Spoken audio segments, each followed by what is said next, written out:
સુરતમાં છેલ્લા 3 દિવસથી ભારે વરસાદ છે। તાપી નદીના કોઝવેની સપાટી 10.12 મીટર પર પહોંચી। છેલ્લા 2 દિવસથી તાપી નદી બે કાંઠે વહી રહી છે। નીચાણવાળા વિસ્તારને એલર્ટ રહેવા માટે સૂચના આપવામાં આવી।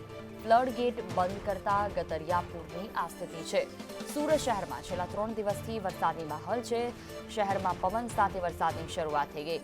ઉપરવાસમાં પણ સતત વરસાદ છે। કોઝવેની સપાટી 10.12 મીટર પર પહોંચી ગઈ છે।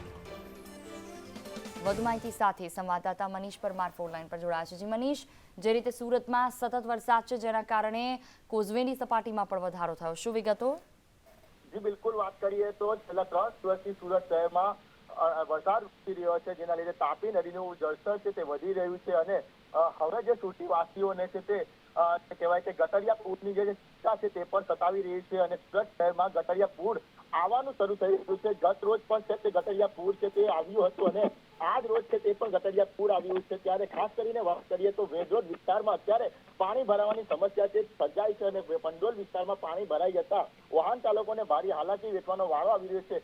વરસાદે વિરામ લીધો છે, પરંતુ ફ્લડ ગેટ બંધ કરી દેતા જે કહેવાય કે ગટરિયા પૂર છે તે સુરત શહેરમાં ધીમે ધીમે પ્રવેશી રહ્યા છે।